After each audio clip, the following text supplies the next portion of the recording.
Arising from the judgment of the High Court, the appellant has preferred the present appeal to this court under Article 136 of the Constitution of India. The challenge to the judgment of the High Court as well as notification dated 24th of March 2000 is on the ground that the appellant could not have remained probationer beyond the period of probation stop. He had held the office for a period of more than 3 years.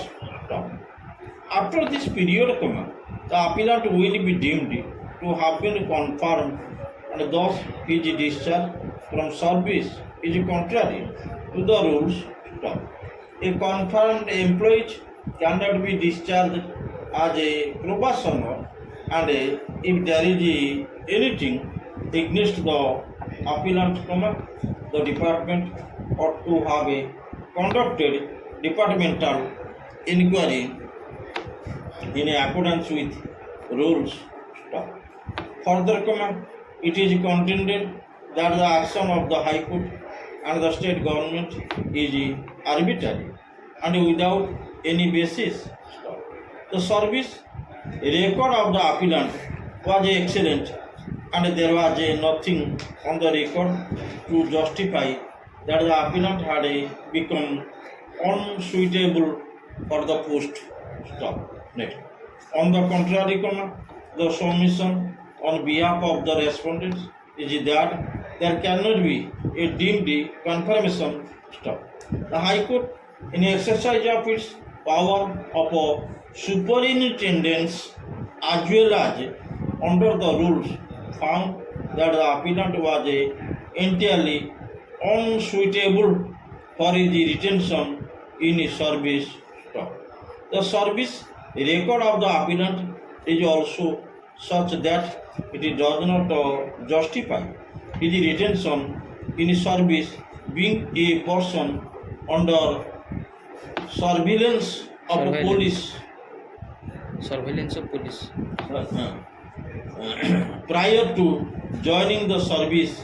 The appellant, being a probationer, has rightly been discharged from service, and the writ petition has rightly been dismissed by the High Court for valid reasons, and judgment of the High Court does not call for any interference.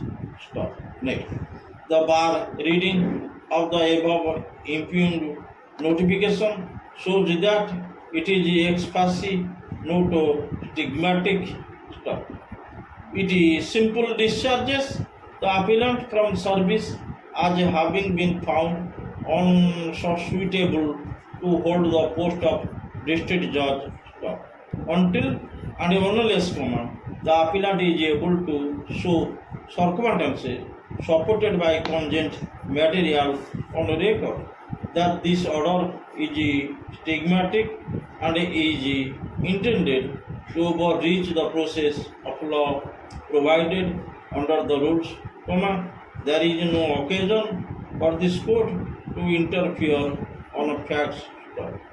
As far as law is concerned, the questions raised is with regard to the applicability of the concept of a deemed confirmation, to the present case under the service jurisprudence.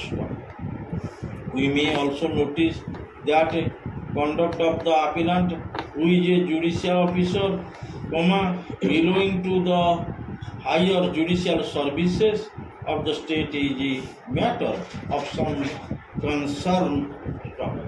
Contradictory statements have been made in the writ petition before the High Court, memorandum of appeal before this court, and even in the rejoinder and further affidavit filed before this court. Strangely, the High Court has neither contested this case nor pursued it in its correct prospective stop.